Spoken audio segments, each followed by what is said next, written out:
Buonasera a tutti, buonasera a chi ci segue da casa.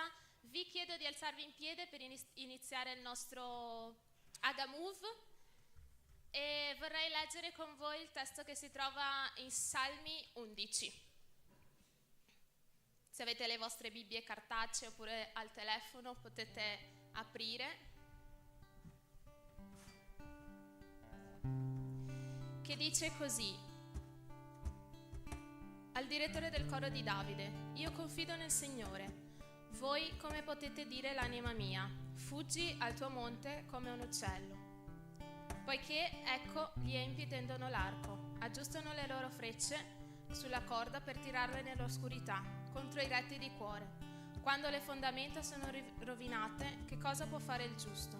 Il Signore è nel suo tempio santo, il Signore ha il suo trono nei cieli, i suoi occhi vedono, le sue pupille scrutano i figli degli uomini. Il Signore scruta il giusto, ma detesta l'empio e colui che ama la violenza. Egli farà piovere sull'empio carboni accesi, zolfo e vento infuocato. Sarà il contenuto del loro calice, poiché il Signore è giusto, egli ama la giustizia. Gli uomini retti contempleranno il suo volto. Amen. Preghiamo per iniziare il nostro culto. Signore, ti ringraziamo, Padre, per poter essere nella tua presenza, per poter lodarti, onorarti, Signore, e glorificare il tuo nome, oh Padre. Che il tuo Spirito Santo, Signore, possa essere in mezzo a noi, che il Signore possa riempirci, Signore, con il tuo Spirito Santo, Signore. Oh Padre, vieni, Signore, nei nostri cuori, oh Padre, parla ai nostri cuori, Signore, e fa sì, oh Padre, che noi possiamo lodarti, Signore, in spirito e in verità, Signore, che possiamo dichiarare, oh Padre, che solo tu sei degno, che solo tu, Signore, hai l'onore, Signore, di tutte le cose, oh Padre. Tu solo sei fedele, Signore, verso di noi, e che noi possiamo al minimo essere fedeli a te, Signore. Grazie, Signore, per tutto quello che fai per noi, Signore. Ti prego di benedire, Signore, questo culto e ricevere, Signore, la nostra lode e la nostra adorazione nel nome di Gesù. Amen. Lodiamo.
Continuiamo a lodare il Signore, qua alla sua presenza, che possiamo apprezzare questo momento che Lui ci ha regalato.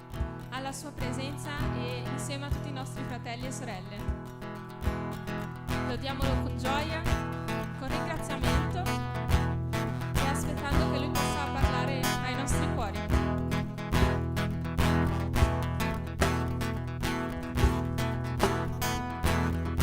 Sono qui nella tua presenza, penso a quello che hai fatto e farai a me e aspetto con pazienza che la tua voce arrivi in fondo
Signore, che in questo momento Tu possa davvero essere il nostro rifugio, la nostra fortezza, Padre, che noi possiamo dedicare questa lode a Te, questa adorazione a Te, che possa essere incentrata su di Te, Signore, che noi possiamo presentarci a Te, alla Tua presenza, Signore, e poter consegnare tutto quello che fa parte di noi, tutta la nostra vita, Padre. Che noi possiamo lasciare tutto alla croce, Signore, inginocchiarci a Te, Padre, e adorarti, Signore, adorarti perché Tu sei grande, Tu sei potente, adorarti con un cuore pieno di ringraziamento, Signore, per tutto ciò che fai per noi, Signore, in ogni momento e in ogni circostanza, Padre. Che noi possiamo avere la certezza e la convinzione che in Te troviamo rifugio anche in mezzo alla tempesta, in Te troviamo rifugio anche in mezzo alle tribolazioni, Padre. Che noi questa sera possiamo sentire il Tuo amore, che questa sera possiamo sentire il Tuo abbraccio, Padre, e che possiamo ricevere la pace che soltanto Tu puoi darci, Signore. Nel nome santo di Gesù. Amen.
Possiamo trovare rifugio in Te, Signore, che possiamo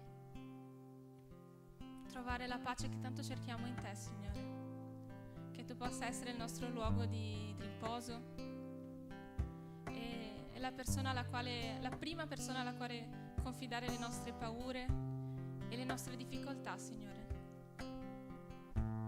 Che noi possiamo imparare sempre di più da Te, Gesù, che possiamo essere sempre più simili a Te, Signore, possa correggerci, che tu possa dirigere i nostri passi, Padre, che tu possa disciplinarci se necessario. Che possiamo sentire il tuo amore anche in questo, Signore, che noi possiamo avere un cuore aperto a ricevere la tua severità nel tuo amore, Signore, a ricevere la tua correzione nel tuo amore, Signore. Che possiamo lasciarci modellare da te, Padre, ed essere un vaso nelle tue mani, Signore. Che tu possa modellarci con le tue capacità, con la tua potenza, con il tuo amore, Signore, e che possiamo risplendere la tua luce, Signore, all'infuori di questa chiesa, all'infuori delle nostre case, che possiamo essere uguali a te, Signore, che le persone possono vedere Gesù in noi, Signore, e che possiamo compiere l'opera per la quale ci hai creati, per la quale ci hai messi in questo mondo, Signore. Ti ringrazio, Padre, per il tuo amore, per la tua bontà e per la tua cura verso di noi, Signore. Nel nome di Gesù. Amen. Potete sedervi.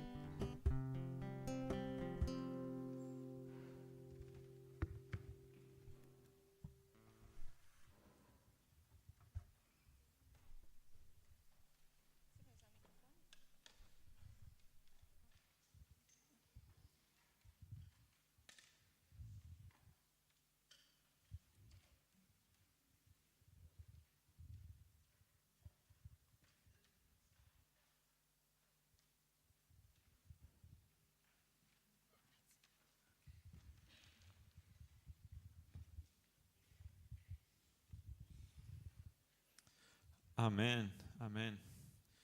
Ciao per chi non ho visto, per chi non ho salutato, buonasera a tutti.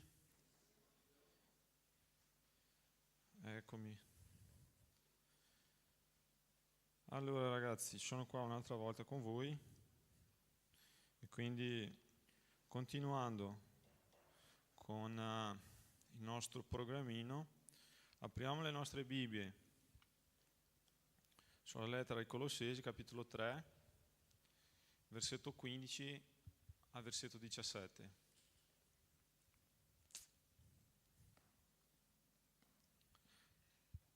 Oggi leggiamo questi 3 versetti che concludono praticamente quello che Paolo stava parlando per quanto riguarda i rapporti tra i fratelli all'interno della Chiesa, che dice così: e la pace di Cristo, alla quale siete stati chiamati per essere un solo corpo, regni nei vostri cuori e siate riconoscenti. La parola di Cristo abiti in voi abbondantemente, ammaestrandovi ed esortandovi gli uni gli altri con ogni sapienza, cantando di cuore a Dio sotto l'impulso della grazia, salmi, inni e cantici spirituali. Qualunque cosa facciate in parole o in opere, fate in ogni cosa nel nome del Signore Gesù, ringraziando Dio Padre per mezzo di Lui. Preghiamo. Signore, nel nome santo di Gesù, che la Tua parola oggi possa veramente essere applicata nell'area della nostra vita in cui il Signore deve esattamente lavorare nei nostri cuori, che possiamo uscire da qua diversamente da come siamo entrati e che qualcosa nella nostra vita sia proprio sbloccata e attivata in maniera specifica, nella maniera nella quale il Signore vuole nella nostra vita. Nel nome santo di Gesù, amen. Molto bene. Ragazzi, settimana scorsa abbiamo visto quindi la santità all'interno della Chiesa, di quello che praticamente avevamo come, diciamo, un obbligo o una responsabilità che tutti noi come corpo di Cristo abbiamo, e abbiamo questa responsabilità all'interno della Chiesa, che siamo vincolati, se torniamo ai versetti, che siamo vincolati attraverso l'amore di Cristo, dobbiamo sopportare i nostri fratelli, che non vuol dire che non dobbiamo dire la verità al nostro fratello, ma soprattutto che non dobbiamo essere permalosi, perché se questo amore abbonda veramente all'interno della Chiesa, siamo sicuri che tutto quello che il nostro fratello sta dicendo è per il nostro bene, e soprattutto che noi dobbiamo mantenere questa comunione dentro la Chiesa, quello che abbiamo visto settimana scorsa. Oggi, di questi versetti che abbiamo letto qua, Paolo inizia parlando appunto di una cosa molto importante, no? Che è la pace. Io sono sicuro che tutti noi abbiamo già sentito parlare, no, di pace, e tanti di noi abbiamo già detto questa cosa: mamma mia, ho bisogno di pace nella mia vita perché di problemi ce ne già sono tanti.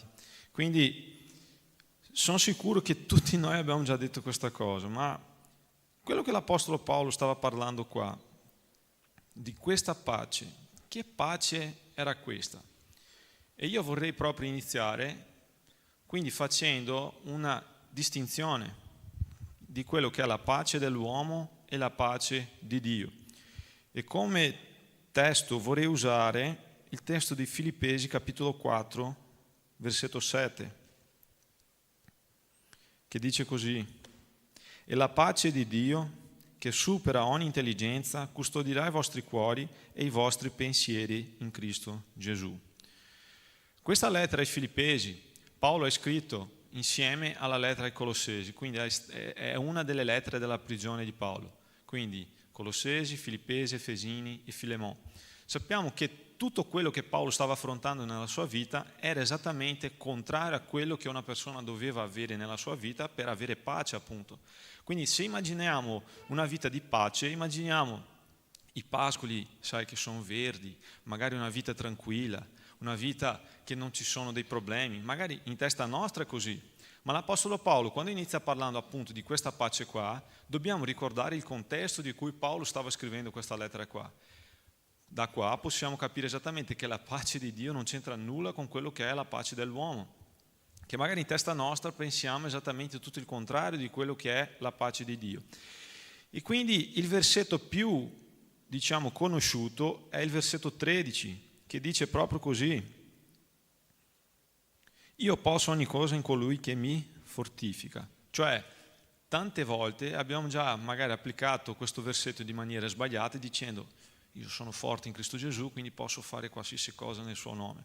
Però non era esattamente questo che l'Apostolo Paolo stava dicendo. Stava dicendo che se lui si trovava nel bisogno, Gesù era con lui. Ma se lui si trovava anche, magari, non so, nell'abbondanza, lì anche Gesù era con lui. Quindi lui poteva proprio sopportare perché era Gesù che lo fortificava. È questo il contesto. Quindi se noi andiamo a vedere esattamente questo che stava succedendo, possiamo capire esattamente che la pace di Dio è totalmente contraria. Cioè possiamo vivere diversi problemi, possiamo vivere diverse situazioni strane nella nostra vita, ma appunto è la pace di Dio che è con noi perché Gesù è con noi. È Lui che è dentro la nostra barca, è Lui che sta nella nostra vita e che fa appunto, cioè porta questa pace nel nostro cuore davanti a tutte le situazioni. E l'Apostolo Paolo stava dicendo questa cosa, che non dipendevano dalle situazioni, perché la sua pace, la sua gioia non si fondamentava appunto nelle cose. E magari quanti di noi stiamo vivendo una vita così, che la nostra gioia, che la nostra pace è proprio fondamentata nelle situazioni della nostra vita. L'Apostolo Paolo ci sta insegnando che la nostra gioia e la nostra pace non si fondamenta nel nostro matrimonio, perché magari il nostro coniuge può sbagliare. La nostra pace non si fondamenta nel quanto abbiamo nel nostro conto bancario, perché ormai possiamo anche diventare poveri. La nostra pace non si fondamenta magari nella nostra macchina, perché anche la macchina può andare dal meccanico. La nostra pace non si fondamenta nella nostra famiglia, perché magari anche la nostra famiglia ci perseguita perché siamo diventati cristiani. La nostra pace non si fondamenta nelle cose, si fondamenta nella persona di Gesù Cristo, perché la propria Bibbia dice in Isaia 9, versetto 6, che Lui è il principe di pace. Lui è quello che ci porta alla pace. Quindi la pace è una persona, la pace è Gesù Cristo. E vedendo quindi che questa pace è una persona, entriamo adesso quindi nel contesto di quello che sta dicendo la lettera. Se ricordiamoci bene, l'Apostolo Paolo stava parlando quindi di un contesto di chiesa. Quindi se lui stava dicendo che il contesto di chiesa era proprio quello, che era la santità all'interno della Chiesa, soprattutto di rafforzare, soprattutto di mantenere dei bei rapporti tra i fratelli, tra i cristiani, possiamo capire anche che quando l'Apostolo Paolo stava parlando di pace, lui stava praticamente parlando di quello che noi dobbiamo fare per mantenere la pace tra di noi. Ed è interessante che, vi dico che anch'io ho già applicato questo versetto qua che abbiamo detto qua, che abbiamo appena letto, di maniera sbagliata. Perché tante volte noi pensiamo così: se io adesso ho pace nel mio cuore per quanto riguarda questa decisione qua che devo prendere, sono sicuro che è dalla parte di Dio. Ma non è proprio così che l'Apostolo Paolo stava dicendo. La pace che l'Apostolo Paolo stava dicendo qua è di un contesto collettivo, perché se lui stava appunto scrivendo a una chiesa, lui non stava dicendo che nel momento in cui dobbiamo prendere una decisione, se abbiamo pace nel nostro cuore, quindi siamo proprio, nel centro della sua volontà. No, non è questo che lui stava dicendo.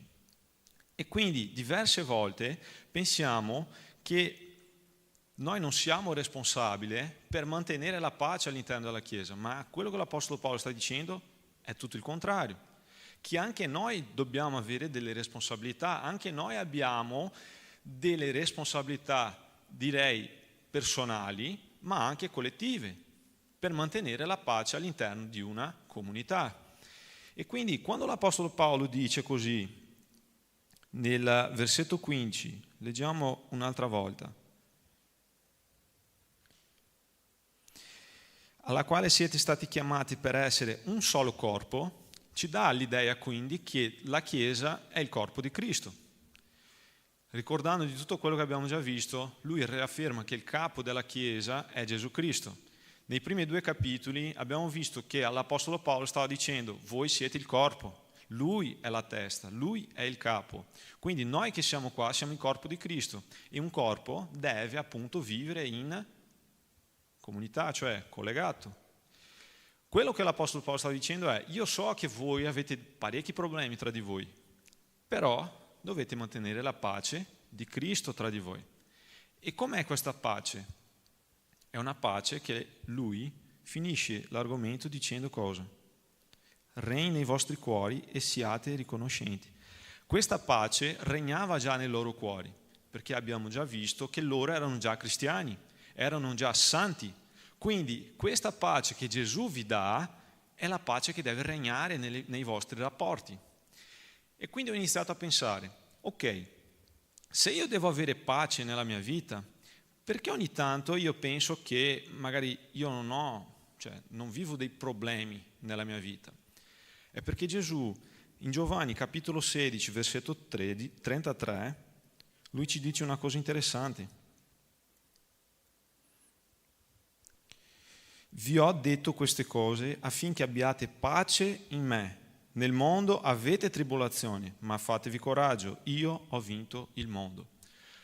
Quando vi dico che magari noi possiamo essere ubbidienti perché Gesù è stato ubbidiente, o magari perché noi abbiamo questa possibilità, non sto dicendo che è facile, ma sto dicendo che è possibile adesso, perché Gesù ha fatto questa cosa per noi.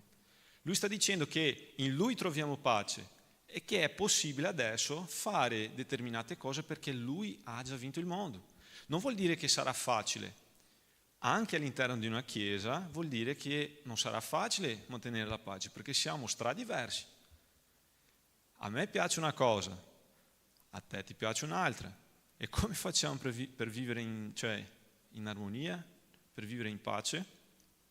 E in tutti questi anni che sono all'interno di una chiesa ho visto tante cose e vorrei quindi sottolineare 4 cose che ci aiutano appunto ad avere pace tra i nostri fratelli. Quindi per lavorare come chiesa ed essere soprattutto rilevante dobbiamo fare determinate cose o non farle. La prima cosa, frenare la lingua. Perché?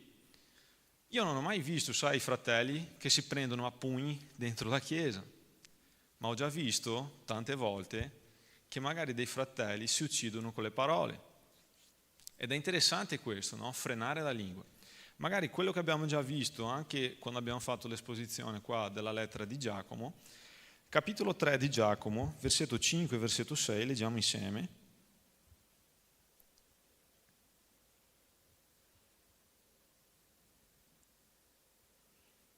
Così anche la lingua è un piccolo membro, eppure si vanta di grandi cose. Osservate, un piccolo fuoco può incendiare una grande foresta.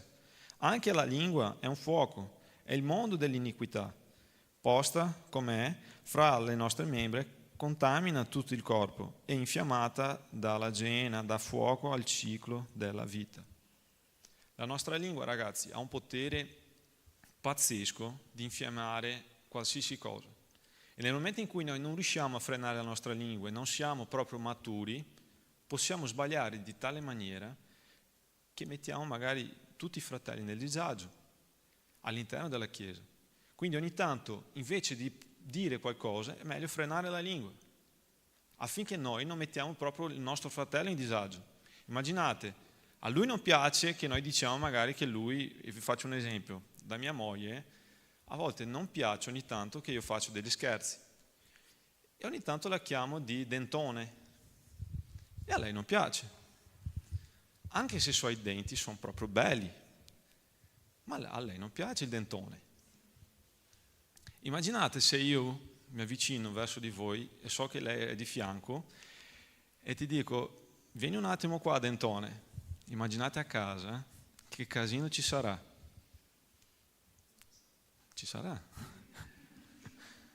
Quindi immaginiamo queste cose. Se noi sappiamo che il nostro fratello, a lui non piace proprio uno scherzo, perché lo facciamo all'interno della Chiesa? Io lo farei lo stesso perché io sono un po', sai, birichino, però io so che devo mantenere la pace. È in questo caso che la pace di Cristo deve regnare, per avere pace, comunione, armonia. Secondo punto, evitare le chiacchiere. Ragazzi, all'interno di una chiesa ci sono tantissime chiacchiere, non dovrebbero esserci, ma a volte ci sono. Hai visto il fratello? Hai visto come si veste male? Hai visto come, cioè, quei pantaloni come sono proprio brutti? Hai visto quella ragazza? Mamma mia, che capelli brutti. A volte ci sono queste cose e dobbiamo evitarli. Perché? Levitico, capitolo 19, versetto 16.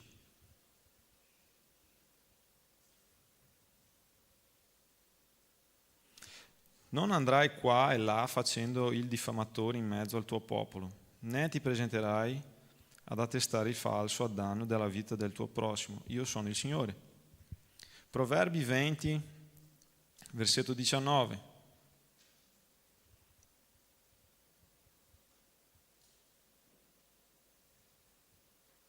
Chi va sparlando palesa i segreti, perciò non ti mischiare con chi apre troppo le labbra. A volte noi dobbiamo evitare queste cose. Il libro di Proverbi è proprio un libro che ci dà non magari una dottrina, ma ci avverte delle determinate cose che possono succedere nella nostra vita. E quando il libro di Proverbi dice che noi non dobbiamo mischiare con gente che sparla tanto, vuol dire che noi dobbiamo evitare queste cose. E soprattutto noi dobbiamo evitare di far chiacchiere, dobbiamo proprio evitarle, perché queste cose iniziano a spaccare il rapporto che abbiamo tra di noi. Dobbiamo proprio evitarle. Quindi è meglio che freniamo la nostra lingua, evitiamo le chiacchiere. E un'altra cosa che può succedere è che quando noi abbiamo magari un problema personale con una persona, è meglio che noi andiamo da questa persona e risolviamo subito il nostro problema con quella persona, invece di sparlare la persona. E soprattutto adesso succede un'altra cosa che noi dobbiamo evitare all'interno della Chiesa, che è non alimentare una determinata lite e soprattutto cercare di calmare la situazione attraverso una risposta.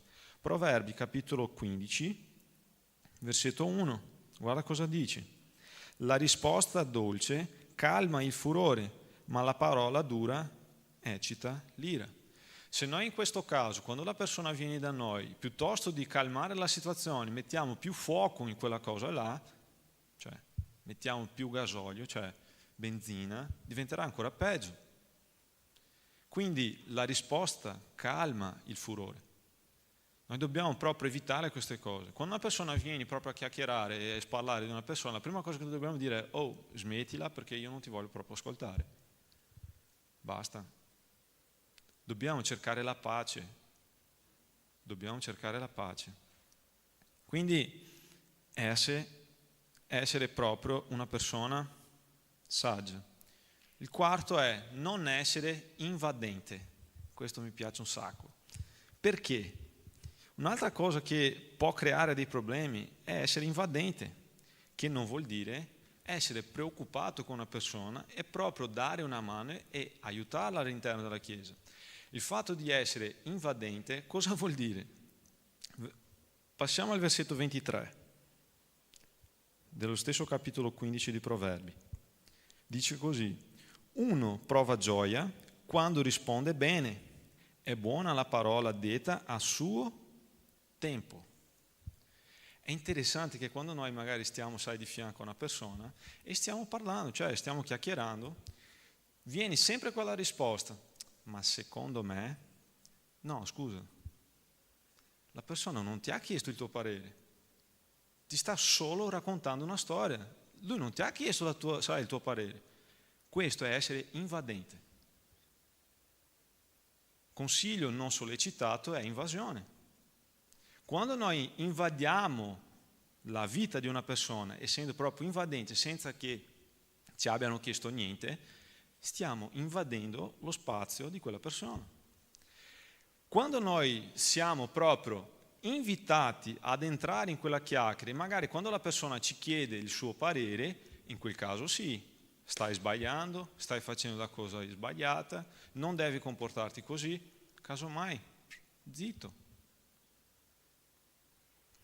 E la cosa interessante è che noi siamo proprio invadenti. Io non direi che ci manca magari, etica, ma siamo invadenti. No, secondo me tu dovresti fare così. No, zitto, meglio. Quindi queste cose creano la pace all'interno della Chiesa. Perché? Perché riusciamo ad avere bei rapporti.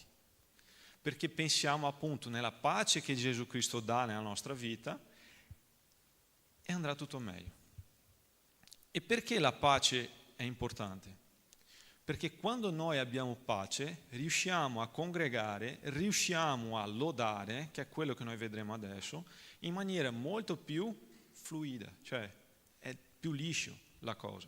Quando noi abbiamo dei problemi tra i nostri fratelli, soprattutto la settimana scorsa quando abbiamo parlato di perdono, non riusciamo proprio a consegnare il nostro meglio al nostro Signore, perché abbiamo sempre qualcosa tra di noi che ci impedisce.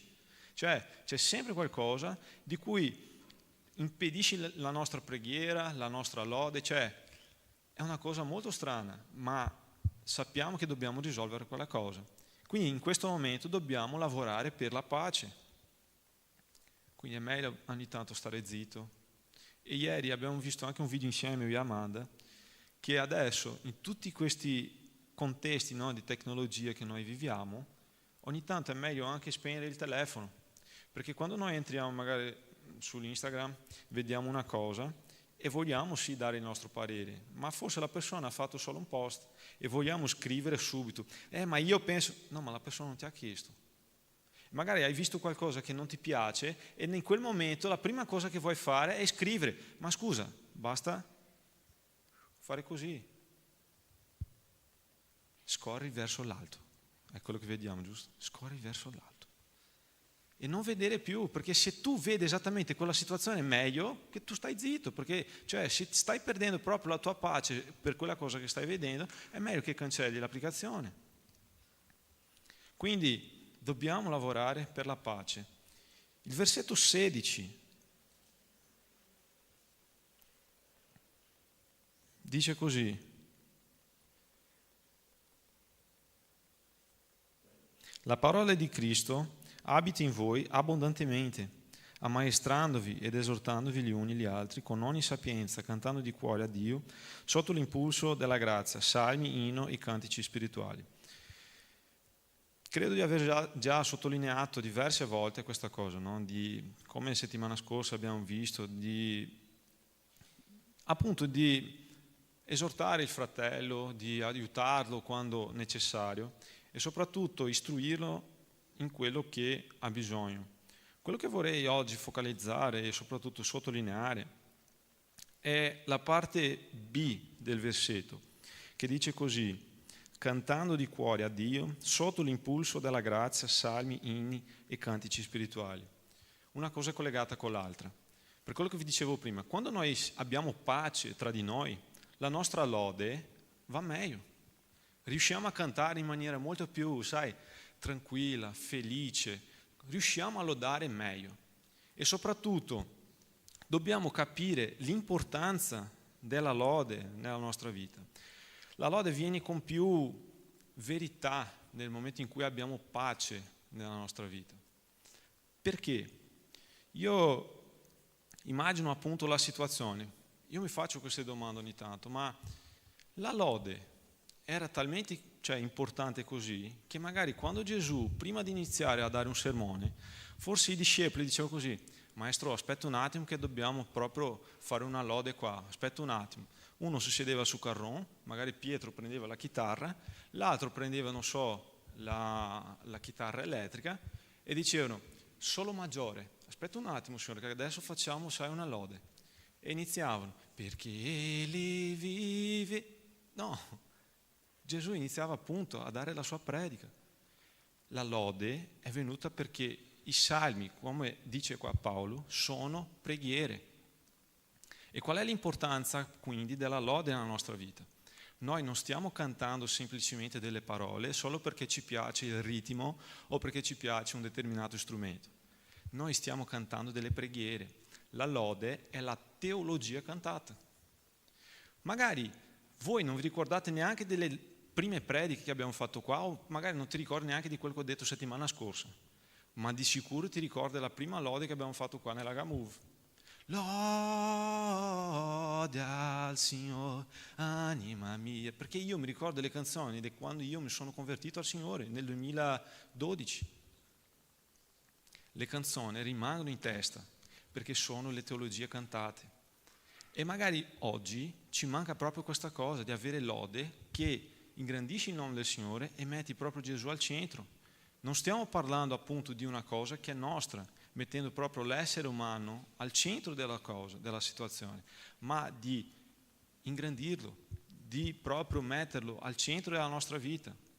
Ci sono delle lode nella nostra vita che rimangono per tutta una vita, perché voi vi ricordate delle canzoni più facilmente di quello che noi preghiamo o magari di quello che predichiamo.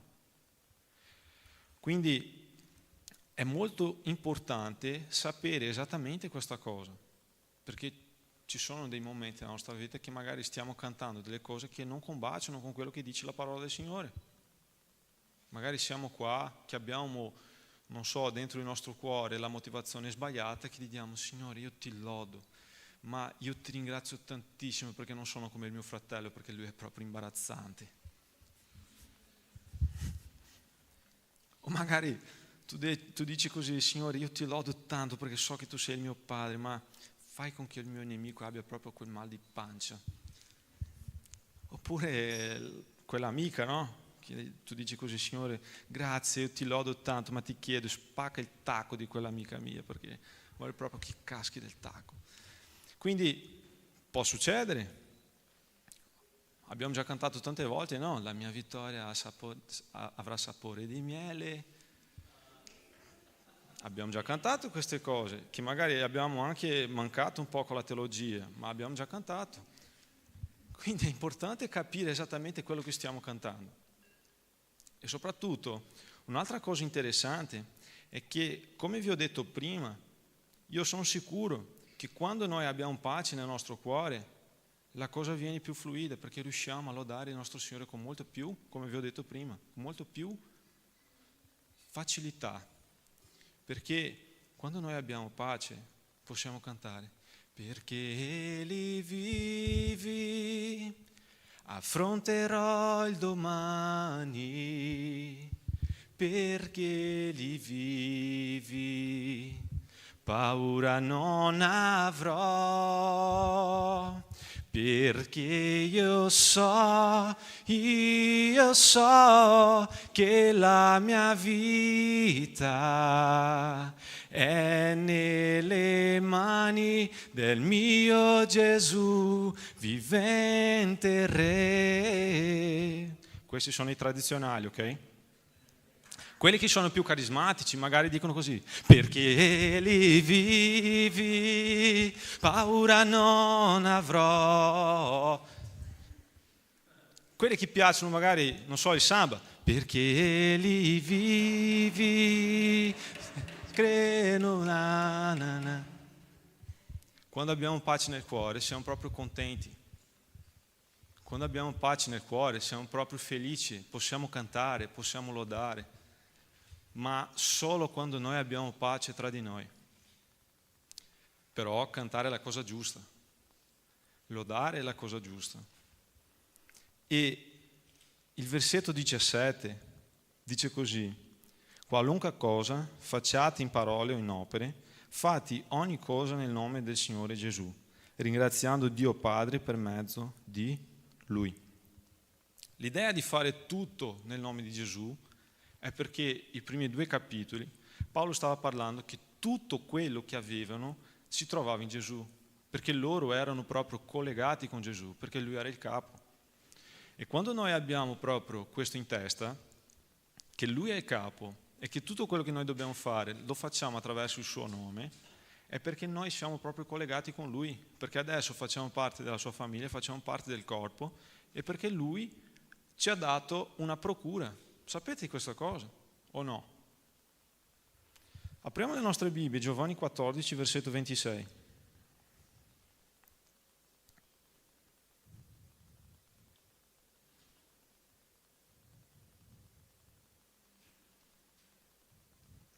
Ma il Consolatore, lo Spirito Santo, che il Padre manderà nel mio nome, vi insegnerà ogni cosa e vi ricorderà tutto quello che vi ho detto.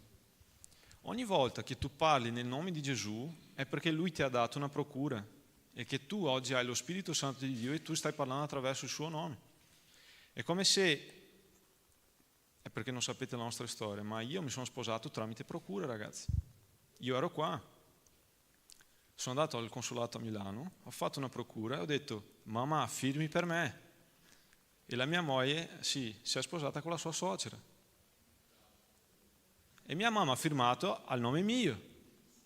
Se la mia mamma non piacesse a Amanda e avessi detto di no, non mi sarei sposato, perché ho dato il nome, cioè tutta l'autorizzazione nel nome suo.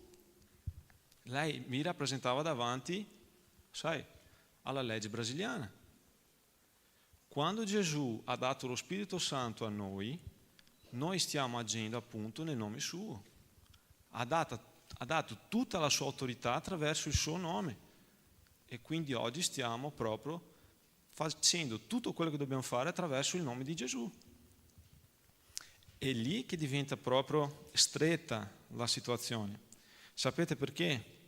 Perché se noi stiamo facendo delle cose giuste attraverso il nome di Gesù, bene, ma se stiamo facendo le cose sbagliate, lì è il problema. Perché tutti diranno che noi cristiani stiamo facendo esattamente la cosa tutta storta di quello che si aspettavano di un cristiano. Perché noi siamo proprio ambasciatori del suo regno qui nella terra, perché noi rappresentiamo Lui, piccoli cristiani. Quindi è molto più seria la cosa. Ma una cosa che mi piace è che il nome di Gesù è un nome potente. È questo che noi dobbiamo capire. Filippesi capitolo 2.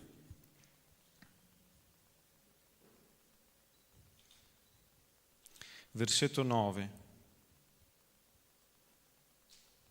Dice così: perciò Dio lo ha sovranamente innalzato e gli ha dato il nome che è al di sopra di ogni nome, affinché nel nome di Gesù si pieghi ogni ginocchio nei cieli, sulla terra e sottoterra. Atti degli Apostoli, capitolo 4, versetto 12.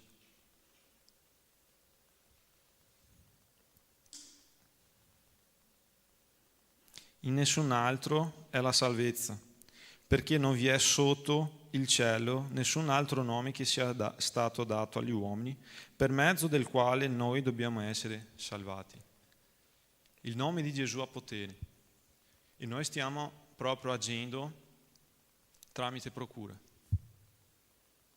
E tornando al concetto di prima, quando noi abbiamo pace nel nostro cuore, possiamo anche cantare. There is power in the name of Jesus. There is power in the name of Jesus. There is power in the name of Jesus to break every chain, to break every chain, to break every chain, to break every chain, to break every chain, to break every chain. Nel nome di Gesù, ragazzi, ha potere.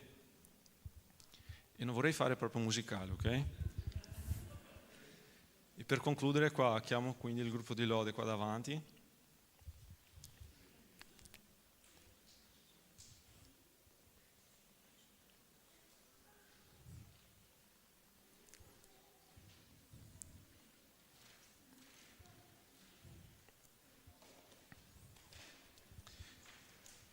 E notate che nei 3 versetti che abbiamo letto, Paolo parla di una cosa in tutti i 3 versetti, che era il ringraziamento. Quando noi dobbiamo avere pace, dobbiamo essere grati. Quando noi dobbiamo cantare, dobbiamo essere grati. E quando noi facciamo qualcosa attraverso il nome del Signore, dobbiamo essere grati. Non vorrei proprio entrare nel tema gratitudine perché è quello che noi parleremo il prossimo sabato, nel culto del ringraziamento che è il Thanksgiving. Però tutto quello che noi dobbiamo fare nella nostra vita deve essere proprio con gratitudine. È quello che noi dobbiamo avere nel nostro cuore. Quindi vi chiedo adesso di alzarvi in piedi.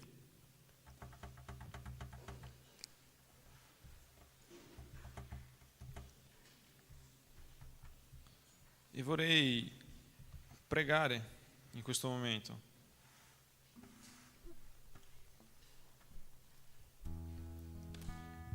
Chiudi i tuoi occhi, preghiamo insieme.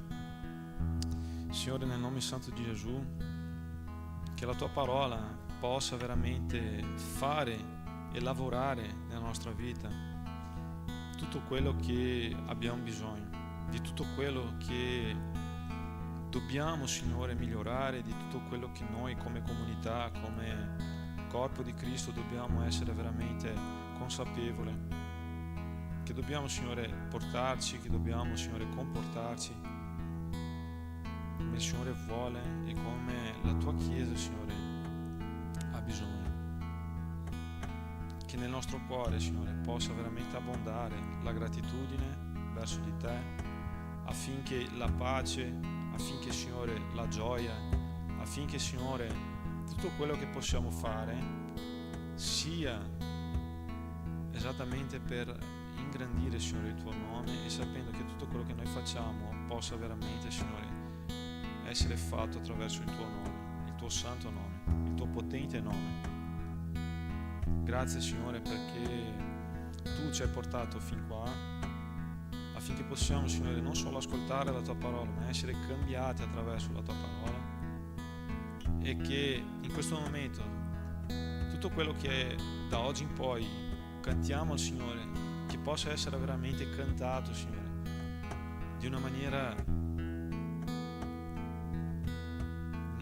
vera, Signore, in verità, di una maniera veritiera, Signore, verso di Te. Che possiamo, Signore, conoscere ancora di più la Tua parola, che possiamo, Signore, nel nome di Gesù, conoscere ancora di più le Tue scritture, affinché possiamo, Signore, cantare esattamente quello che Ti piace e soprattutto quello che dice la Tua parola. Che quando ricordiamoci, Signore, di tutto quello che hai fatto per noi sulla croce, ci dia, Signore, l'opportunità e l'occasione di sapere esattamente che stiamo agendo per procura, perché sappiamo che il Signore ci ha dato questa occasione, questa opportunità e questa responsabilità. Se oggi abbiamo lo Spirito Santo è perché noi veramente possiamo, Signore, avere questa felicità e soprattutto questa responsabilità di agire attraverso il Tuo nome. Quindi che tutto quello che noi facciamo, Signore, sia per glorificare, per esaltare, sia, Signore, per dare veramente la gloria soltanto al Tuo nome. Nel nome santo di Gesù. che oggi possiamo veramente uscire da qua con questa parola in testa, affinché possiamo avere una trasformazione nella nostra vita, ma per gloria tua, Signore. Così noi ti ringraziamo, ti lodiamo nel nome santo di Gesù. Amen.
Ancora qualche minuto per i nostri avvisi.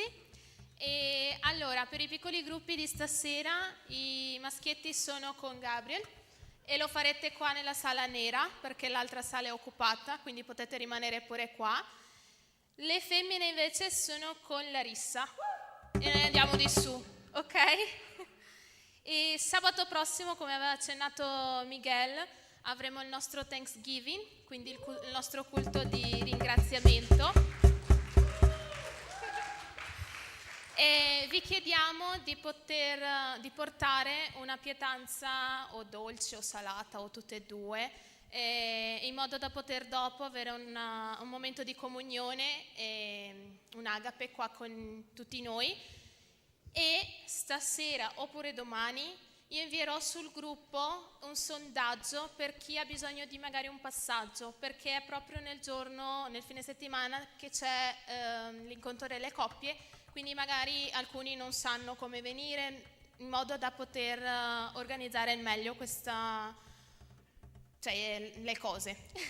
E a fine maggio del 2026, quindi tenetevi libera questa data, probabilmente l'ultimo fine settimana, che è anche il mio compleanno. Ci sarà il nostro campeggio. Quindi segnatevi questa data, fine maggio 2026, il campeggio Agamove. E credo sia tutto. Ok? Preghiamo per finire il nostro culto, dopo abbiamo una canzone. Okay. Alzatevi pure in piedi.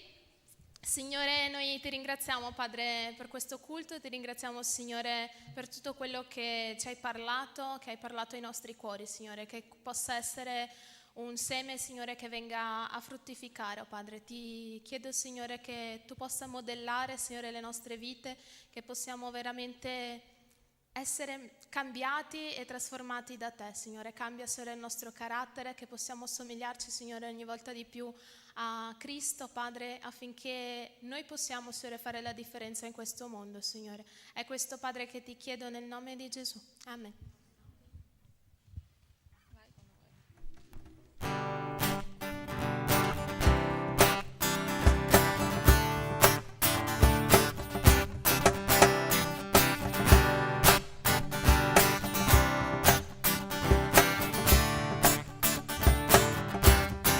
Il tuo amore è forte, stabile, non cambia, come una montagna su cui fermo sto.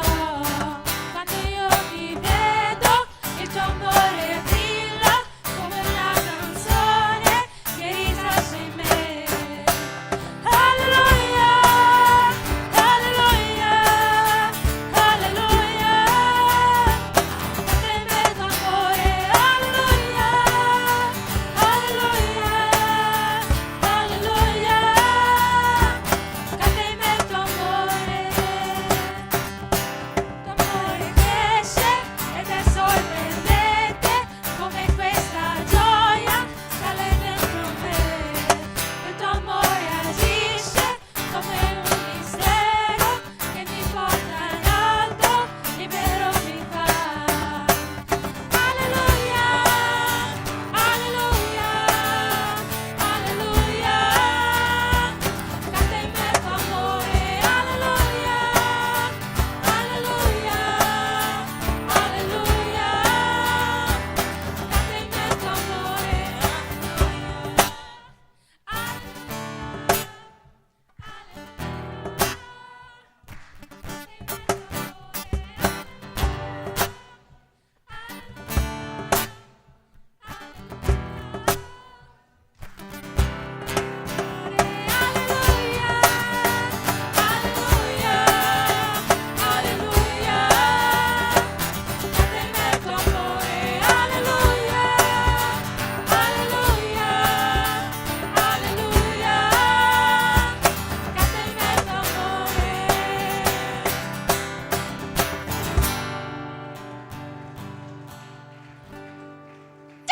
Ciao, buoni piccoli gruppi.